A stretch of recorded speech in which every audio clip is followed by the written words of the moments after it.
Nesse vídeo, nós vamos aí usar o conceito de diferenciais inexatos que a gente introduziu no vídeo anterior e discutir aí a matematização do calor dentro dessa perspectiva.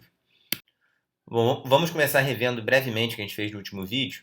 Então, em termos do conceito de diferenciais, a primeira lei da termodinâmica é escrita da seguinte forma: o dU vai, ou seja, a variação infinitesimal da energia interna, ela vai ter a ver com calor infinitesimal trocado e com trabalho infinitesimal realizado pelo gás, através dessa expressão daqui. Então, esses Ds, quando eles estão cruzados, é para indicar que são diferenciais inexatos, enquanto que o diferencial da energia interna é um diferencial exato. O que isso significa, né? Significa que a energia interna é uma função, enquanto trabalho e calor não são funções. Então, como U é uma função, eu posso encontrar a variação infinitesimal de energia interna diferenciando essa função. E aí, por exemplo, se você escreve a energia interna como função de T, V e N, então para fluidos isso é possível, você não é obrigado a escolher essas três variáveis não, mas se você escolhe essas três variáveis, então a variação infinitesimal do U vai ser fazer aqui o diferencial dessa função f, que você faz dessa maneira como está aqui do lado direito. Isso aqui é o diferencial como você aprende em cálculo, né? Por exemplo, usando expansão de Taylor e tal. E aí, em termodinâmica, a gente usa a seguinte notação: a gente, em vez de usar a letra F, a gente usa a própria letra U, para indicar que a gente está diferenciando a função energia interna, por exemplo, aqui esse primeiro termo é com relação ao volume, e aqui do lado de fora a gente deixa o que está fixo, no caso a temperatura e a quantidade de matéria, né? Aí multiplica pelo dV e assim por diante. Então aqui tem uma física bem profunda, por exemplo, pegando esse segundo termo, a gente interpretou no vídeo passado em mais detalhe, mas isso aqui seria basicamente o seguinte: pega um fluido lá, bota dentro de uma caixa fixa, que não permite que perca partícula nenhuma, né?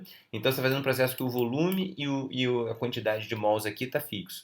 E aí você varia um pouquinho a temperatura e vê o quanto que a energia interna variou. Então aqui embaixo te diz basicamente o que está fixo fisicamente durante o processo. E de maneira conjunta, o T, V e o N estão indicando aqui como que você escreveu a energia interna. Você escreveu como função da temperatura, volume e número de mols. Poderia escolher outras possibilidades. Mas o ponto aqui é justamente que o diferencial exato é o diferencial de uma função. O diferencial inexato não. O diferencial inexato, ele não é diferencial de uma função, e quando você integra, isso caracteriza ele mais fundamentalmente, essa integral depende do caminho, enquanto que a integral do diferencial exato é basicamente o teorema fundamental do cálculo. Esse U é uma função, então integrou vai ser o U no estado B menos o U no estado A. E não existe função trabalho e calor, então aqui cada caso tem que ser analisado em detalhe. O trabalho, a gente viu, por exemplo, o trabalho das forças de pressão, se o processo for realizado de maneira quase estática, ou seja, se em todos os instantes o sistema está em equilíbrio, eu posso representar num diagrama PV, e como o trabalho vai ser a integral de PDV, ele é a área desse gráfico aqui, nesse diagrama PV, né? E você vê que realmente depende do caminho. Se você fizer um caminho diferente, vai ter uma área diferente, tá? Agora vamos reexaminar esse resultado que a gente obteve com o trabalho infinitesimal e generalizar algumas coisas que vão ser importantes, introduzir alguma nomenclatura que vai ser bem útil para a gente no curso aqui. Então, primeiro que a gente vai dizer o seguinte: sempre, se você tem um deslocamento infinitesimal a partir de um estado de equilíbrio, sempre você vai poder escrever o trabalho em termos das variáveis de estado. Que justamente as variáveis ali de estado, que são essas grandezas aí termodinâmicas, definem totalmente o estado termodinâmico do sistema. Então tudo tem que poder ser escrito em termos delas, né? Se for um deslocamento que não é infinitesimal, aí não dá para sempre fazer isso, porque em geral você pode passar por estados que não são de equilíbrio, e aí essas variáveis não são suficientes para descrever. O poder da termodinâmica é que para estados de equilíbrio você precisa de poucas variáveis para descrever completamente o sistema. Essas variáveis perdem um significado fora do equilíbrio. Então isso tem que tomar cuidado. Mas se você está fazendo um deslocamento infinitesimal a partir do estado de equilíbrio, você sempre pode fazer isso. Então o que a gente fez aqui, quando a gente escreve, por exemplo, a expansão-contração de um fluido, foi isso. A gente falou que o trabalho aqui da expansão é PDV. Então, e aqui introduzindo agora uma outra nomenclatura que vai ser importante para a gente, que é o seguinte: a pressão é o que a gente chama de uma grandeza intensiva. Ela que está ligada com a força, no caso. O que significa que isso é intensiva? Significa que ela é mesmo ao longo de todo o gás. Ou seja, mais precisamente, se eu pegar esse recipiente e dividir em duas metades, por exemplo, a pressão nas duas metades vai ser igual aqui no equilíbrio termodinâmico, né? E o volume, né, que é outra variável que está aparecendo aqui, ela é extensiva. Então, ela aqui está ligada com deslocamento, né?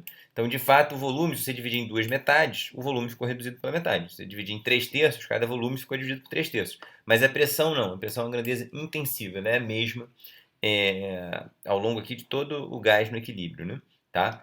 Então, eu estou escrevendo meu DW, meu trabalho infinitesimal a partir do equilíbrio, como uma grandeza intensiva, que está ligada com uma força, vezes uma grandeza extensiva, que está ligada com o deslocamento. Isso, na verdade, é bem geral. Aqui a gente está vendo o trabalho das forças de pressão, mas isso é muito geral. Pega agora o trabalho de uma mola, por exemplo, elástico, qualquer coisa que vale uma lei de Hooke.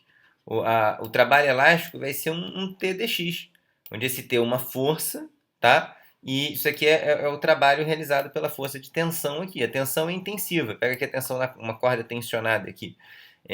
Pega qualquer duas metades aqui no equilíbrio, vão ter a mesma tensão, em qualquer ponto da corda tem a mesma tensão. Faz o papel da pressão no exemplo anterior. Tá? Agora, aqui o dx, né? Esse x, que está ligado com o comprimento, né? Ele é uma grandeza extensiva. Então, o dx vai ter a ver aí com deslocamento. Enquanto você pegou a corda que estava no equilíbrio, puxou um pouquinho mais, puxou um dx a mais. O trabalho vai ser força vezes deslocamento. Isso daqui que está aqui, né? Tá? Outro exemplo, esse vocês não devem ter visto ainda, tensão superficial. No fim do curso a gente volta. Mas só para mostrar já para vocês a estrutura. O trabalho aqui da tensão superficial vai ser o gama DA. Gama, até por dimensão, a análise dimensional tem dimensão de força por comprimento. Mas, de novo, é sempre aqui a mesma coisa. Esse gama vai ter a ver aí com a tensão aqui no filme, né? Que permite, por exemplo, sustentar aqui o bichinho. Tá ligado com uma força, né? Que nem a pressão tá. Não é exatamente força, não tem nem a dimensão igual. Mas tá ligado com uma força. Aqui o DA está ligado com a área, também é uma grandeza extensiva. Olha como a estrutura dos trabalhos são parecidos sempre. E não precisa nem ser só mecânico. Aqui, de novo, outro caso que vocês veem lá no curso de eletromagnetismo. Quem não viu, não tem problema. Eu estou colocando aqui, não são coisas que a gente vai usar. É só para mostrar como que o trabalho, em vários contextos, tem a mesma estrutura. Então, você tem aqui, por exemplo, um campo de polarização. Como você está falando em campo, em geral a gente fala por trabalho por unidade de volume, que era o trabalho direto. E aí isso aqui vai ser o produto escalar do campo elétrico pelo campo de polarização. Então aqui pelo fato de ser campo, polarização é de polo por volume. Agora o que é de polo? De polo é carga vezes distância. De novo tem a ver com um deslocamento agora de cargas, é uma grandeza extensiva, e o campo elétrico é uma grandeza intensiva. Isso aqui vai estar ligado com a força justamente, no equilíbrio ali aqui dentro. Enfim, você vai ter o mesmo E. Nada disso a gente está preocupado especificamente com o contexto elétrico. Vocês vão ver no curso de eletromagnetismo. Mas olha como a estrutura é sempre que o dW é um ydx. Você sempre vai poder escrever dessa maneira, tá? Então esse y vai ser uma força entre aspas, não precisa ser exatamente força, mas de vez o pessoal chama de força generalizada. Tá ligado de alguma maneira com força, não precisa ter nem ter a mesma dimensão, mas o fato é que é uma grandeza intensiva, no equilíbrio aí vai ter o mesmo valor todos os pontos ali, né? Na presença de campo essas coisas podem ter sutilezas, mas isso vale localmente, essas coisas que eu estou falando. E o x vai ter a ver com deslocamento, que é uma grandeza extensiva. Então tem algumas sutilezas que depois a gente volta, mas é só para comentar que a estrutura geral do trabalho é essa. E ao ver esses exemplos, então para o nosso curso a gente precisa entender esse daqui bem, que é o que a gente vai usar agora. Os outros, quando a gente precisar, a gente vai usando em alguns estadinhos, não vão nem aparecer. Esse daqui não vai nem aparecer no nosso curso, ele aparece lá no curso de eletromagnetismo. Mas eu quero nesse momento que vocês vejam a estrutura geral de um trabalho infinitesimal. Então o que tem para destacar aqui? Primeiro isso, que se é um deslocamento infinitesimal a partir do equilíbrio, necessariamente você vai poder escrever esse cara em termos de variável de estado. Necessariamente. E esses casos aqui sempre acabam tendo essa estrutura. Isso não precisava ser assim, em princípio, mas todos os exemplos que a gente construiu têm essa característica. Na verdade, isso é bem geral mesmo. Uma pergunta natural é, será que você pode descrever o calor, esse diferencial inexato que é o calor, de uma maneira análoga, como sendo uma grandeza intensiva vezes uma extensiva? Cara, e a resposta é que pode. Pode, mas nesse caso o y não tem nenhuma ligação com força, o x não tem nenhuma ligação com deslocamento, como algumas discussões conceituais que a gente já fez até em vídeos anteriores. Então isso não vai ser o que a gente vai fazer nesse vídeo, porque isso é já mais avançado, vai aparecer daqui a alguns vídeos, mas é uma das coisas mais importantes da termodinâmica a gente poder escrever dessa maneira daqui. E aí a analogia que a gente botou em vídeos anteriores se sustentam. Qual é a grandeza intensiva que é o análogo para o calor do que, por exemplo, a pressão é para o trabalho? Esse y vai ser a temperatura, não é de graça. Agora, não tem nada que seja análogo direto ao deslocamento que a gente esteja acostumado. Isso aqui vai ser uma das revoluções da termodinâmica. Esse X vai ser a entropia, tá? Ele vai aparecer no momento correto. Por enquanto, nesse vídeo, vocês não precisam se preocupar com isso. Mas é só para mostrar que realmente essa forma de escrever aqui de uma grandeza intensiva vezes uma extensiva é bem geral e tem coisas bem profundas de termodinâmica que saem daí. A gente vai tirar várias consequências profundas matemáticas a partir desse tipo de constatação daqui a alguns vídeos, não agora. Agora, e se você não souber escrever o calor desse jeito, está tudo perdido? Não. Na verdade, durante muito, muito tempo a humanidade não soube escrever desse jeito. Quando aprendeu a escrever desse jeito, revolucionou a física, que aí nasce o conceito de entropia. Durante muito tempo, muita termodinâmica foi feita antes disso.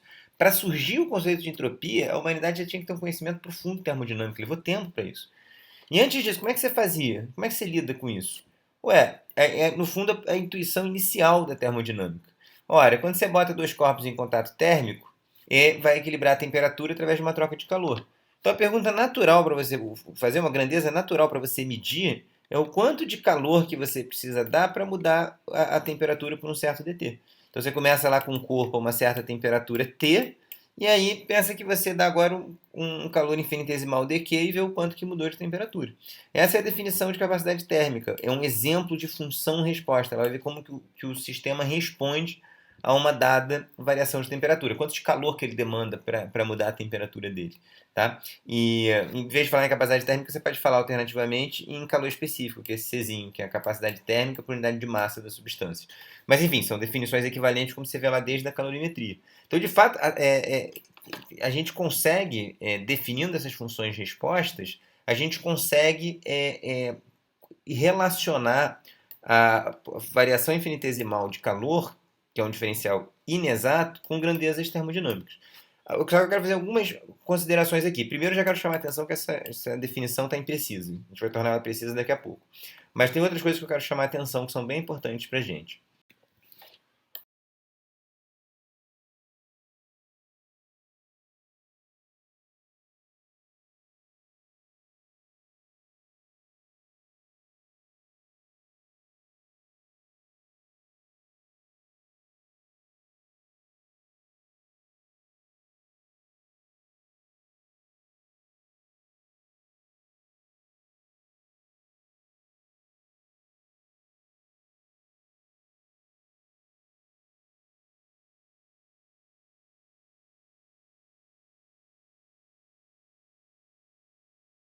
A segunda coisa é uma importância prática bem fundamental, que é o seguinte: funções-respostas são a forma mesmo de você caracterizar termodinamicamente um material.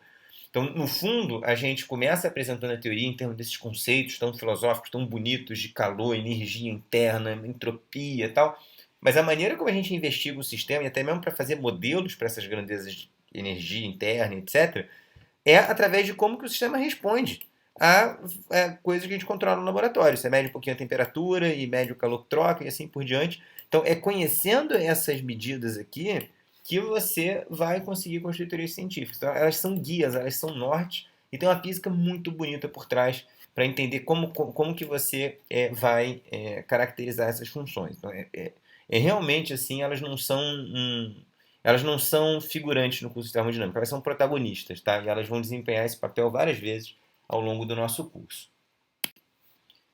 E agora, tentando ir para a questão de tornar a definição mais precisa, tem que tomar um certo cuidado, porque como a gente viu, o dq ele depende do processo, né, que você faz. É por isso que ele está cortadinho assim. O diferencial inexato é justamente porque o calor depende de como você faz o processo. Então, dq sobre dt não está bem definido. Eu tenho que botar alguma coisa, por exemplo, aqui uma letra m, para indicar que a capacidade térmica depende do processo que você está fazendo. Então, vamos dar exemplos físicos. E aí, os dois casos que mais aparecem são o que a gente chama de capacidade térmica pressão constante e a volume constante. Mas mesmo essa informação ainda é imprecisa. Porque olha só, vamos fazer aqui com calma. A gente está considerando fluidos aqui nessas aulas iniciais. Então, como a gente viu, para caracterizar o estado de equilíbrio de um fluido, você precisa de três informações. Por exemplo, eu posso dar pressão, temperatura e quantidade. O número de mols ou massa, o que quiser. Com essas três você determina tudo. Então, se eu quero ver como que o calor varia, quanto calor eu preciso dar, desculpa, quando eu vario a temperatura, a troca de calor para uma variação de temperatura, eu preciso dizer o que acontece com pelo menos duas outras variáveis. Então, eu posso fazer um processo, por exemplo, em que eu mantenha a pressão fixa e a quantidade de matéria fixa. E aí, isso daqui é o que eu vou definir por capacidade térmica a pressão constante. Em geral, a gente está considerando quantidade fixa de matéria, então a gente acaba não, na anotação nem indicando muito que o M está fixo, mas isso está implícito nessa definição. Agora, eu posso definir o gás, em vez de pressão, temperatura e quantidade, dando volume, temperatura e quantidade. Aí eu tenho aqui a capacidade térmica, volume constante, que é ver o quanto que troca de calor, quando você varia um dT, tendo a quantidade fixa e o volume mantido fixo. Nota que experimentalmente são dois processos diferentes, como que você vai manter a pressão fixa ou como que você mantém o volume fixo. O volume você bota lá numa parede rígida, né, dentro de um recipiente rígido para não deixar o volume variar. Enfim, tem várias coisas aí, e na prática como fazer isso é sutil, e depois a gente volta nisso em alguns exemplos. Aqui agora a gente está mais interessado em destacar o que você precisa fornecer de informação para tornar a coisa precisa. Agora, de qualquer forma, o negócio é que, para um pequeno desvio do equilíbrio, eu sempre vou poder escrever o calor infinitesimal em termos das variáveis termodinâmicas, porque as variáveis termodinâmicas definem tudo que eu tenho. Em particular, elas me permitem calcular qualquer coisa. Se eu estiver fora do equilíbrio, aí não dá para fazer isso em princípio. Mas no equilíbrio, se você faz um deslocamento infinitesimal, você sempre vai poder escrever dessa forma daqui. E aí, dessa forma, você pode medir esse cara e eventualmente tentar fazer até teorias, modelos para tentar dizer quem é esse cara. Ao longo do curso a gente vai ver exemplos, mas isso daqui chama atenção então para uma expressão que a gente agora pode usar. A gente pode escrever que o dq é, por exemplo, um C no processo M vezes dt. Assim como a gente tinha a expressão para o dW, que a gente tinha que o dW, quando as forças são de pressão, é P dV. Tá? E para outras forças a gente viu outros exemplos. Então a gente agora aqui começa a quantificar também para o calor. Ou seja, o que a gente está falando? É que para qualquer processo, isso qualquer entre aspas, eu já volto nisso, você pode definir um C diferente, seja um calor a pressão constante, volume constante, outros processos, um processo que você deixa variar a massa, pode ser o processo que você quiser. Você vai lá, faz o processo, vê o quanto de calor que precisa para variar dt. E isso vai te dar uma função, que é uma função que depende de como você fez o processo. E aí você tem essa expressão agora para o dq. Não é qualquer processo, por quê? Imagina que você faça um processo que, nesse processo infinitesimal, o dt seja zero, ou seja, um processo isotérmico. E imagina que nesse processo, o calor é diferente de zero, trocado. Então, o CM não ficou definido, né? Ficou uma coisa indefinida, ele divergiria, se você quiser. E isso acontece. O exemplo mais notável é a transição de fase. Transição de fase para uma substância pura, a temperatura ela fica a mesma durante todo o processo. No entanto, para mudar de fase, você precisa de calor. Então, nesse caso, você tem uma divergência aqui no calor específico, por exemplo, que você vai estar nesse processo, vai divergir. Isso é bem importante, quando a gente dá transição de fase, a gente vai voltar nisso. Ou então processos isotérmicos em gases ideais. Processo isotérmico em gases ideal, vocês viram já nos cursos de física básica, depois a gente vai voltar nisso.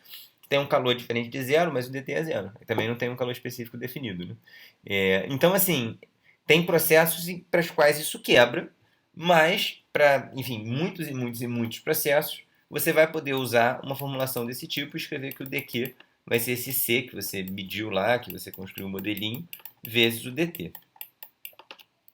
E aí uma pergunta natural é a seguinte, será que tem alguma forma de definir o dq que vale sempre?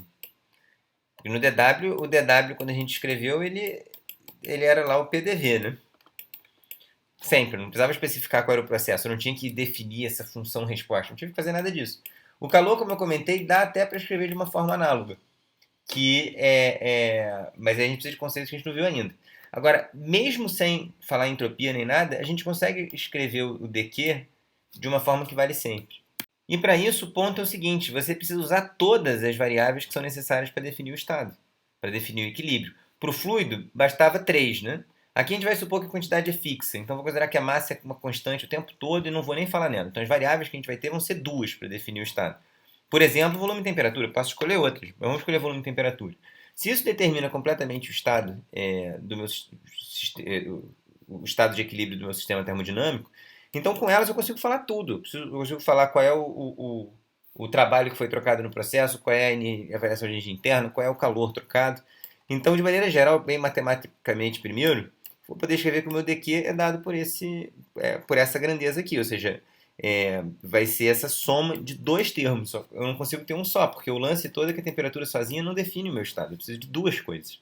Tá? Agora, tem interpretação física, F1 e F2? Tem. E sempre o mais prático para interpretar é começando a pegar casos particulares. Por exemplo, faz um processo em que o dV seja zero, um processo isovolumétrico. Você recaiu no que a gente tinha antes.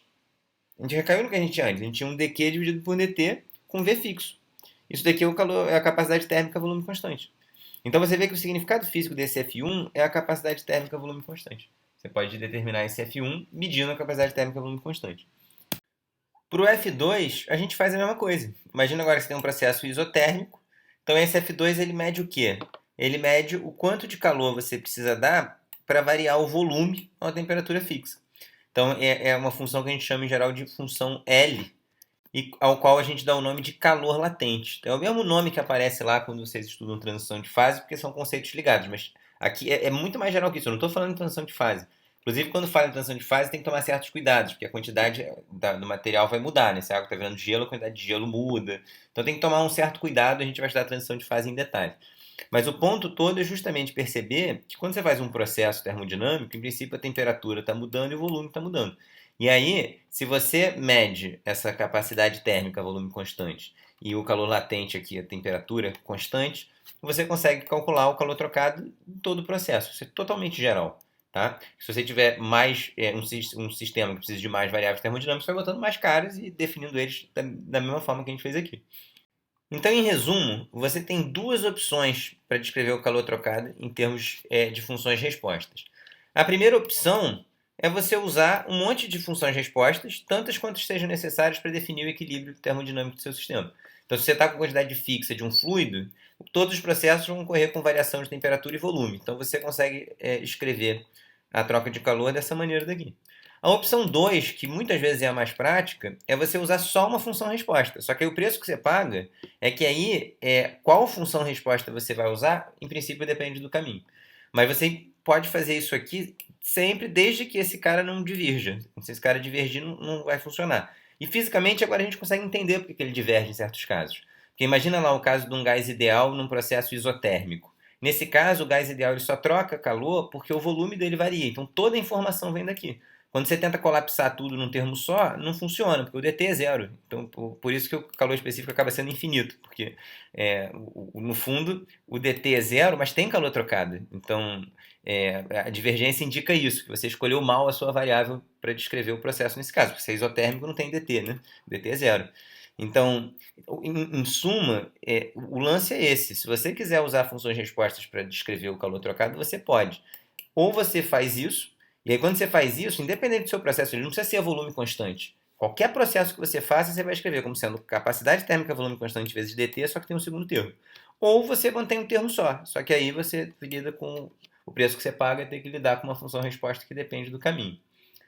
Então vamos agora fazer considerações físicas aqui. Se você tem sólidos e líquidos, esse segundo termo ele é muito pequeno, porque sólidos e líquidos em geral dilatam muito pouco. Então, praticamente tudo vem do primeiro termo. Então você pode apagar o segundo termo e escrever dessa maneira daqui. É uma aproximação que, se for um processo a volume constante, inclusive é exato. Mas costuma funcionar bem para sólidos e líquidos, né? Desde que você esteja longe da transição de fase. Se você estiver perto da transição de fase, aí se a sua substância for pura, nem tem esse termo, que aí o dt é zero.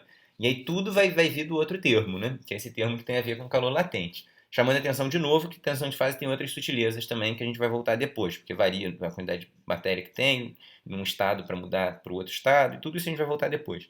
Mas para comentar que para sólidos, realmente, você pode, numa boa aproximação, considerar só o primeiro termo.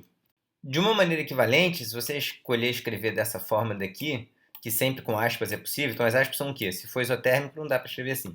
Mas se você escrever isso para sólidos e líquidos, em geral, você pode aproximar e desprezar a dependência com o caminho. Você justamente é o equivalente do que a gente fez antes. Você pode botar aqui o CV e vai funcionar bem. Nessa linguagem agora de dizer que é uma capacidade térmica que depende do caminho, o que você está falando é dizer que para sólidos e líquidos a capacidade térmica a pressão constante é aproximadamente igual à capacidade térmica a volume constante ou qualquer outro processo. Tá? Agora, para gases, não, porque gases eles são muito compressíveis, então o volume varia bastante. Então, se você quiser escrever nessa escolha, você vai precisar manter os dois termos. E aí, para gases, o mais comum é a gente escrever dessa forma, só que é importante você levar em conta que a capacidade de pressão constante é diferente da capacidade de volume constante, é bem diferente. A gente vai aprender a quantificar o quanto. Tá? Mas, de novo, você não é obrigado a trabalhar assim. Em geral, a gente trabalha assim nos cursos de física básica, mas você pode trabalhar assim.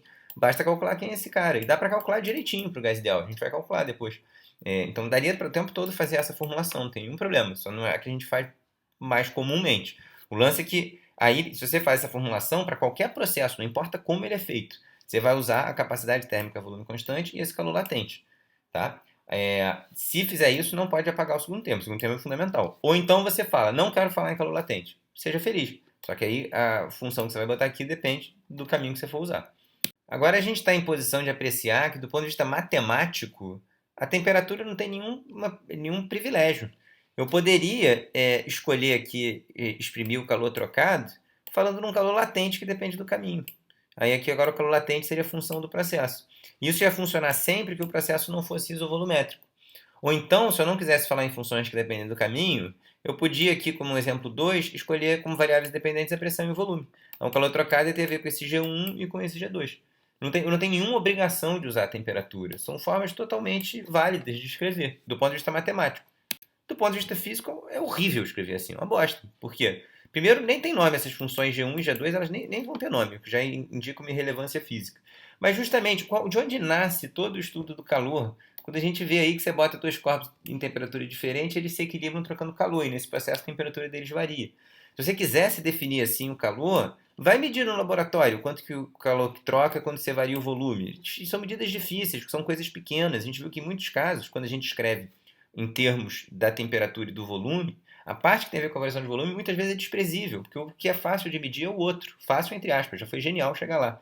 Agora, então quer dizer, a física te diz o que é mais interessante, a maneira mais interessante de formular o seu conceito.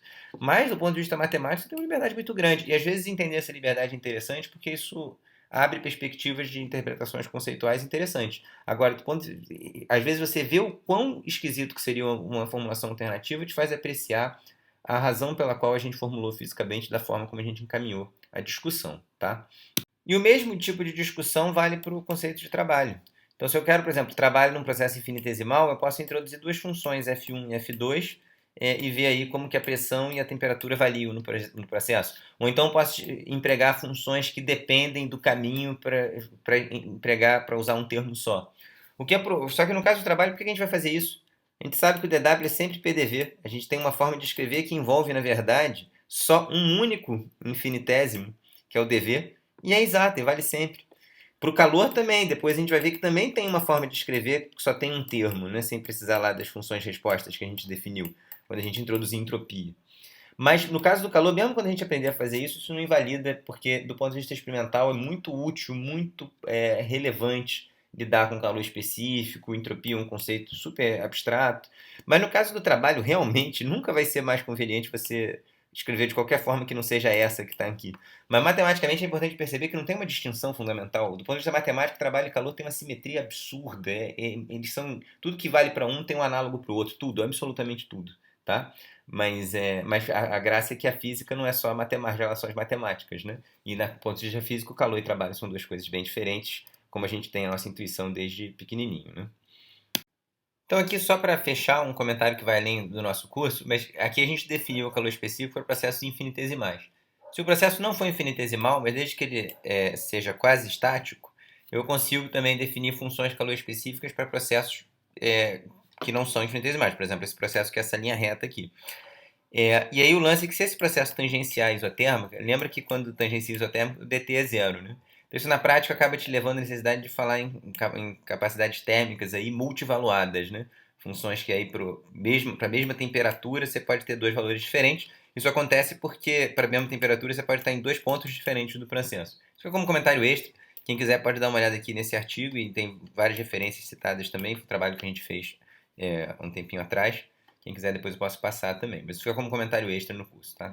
Então é isso, obrigado aí. Qualquer dúvida levem para o nosso encontro presencial. Obrigado.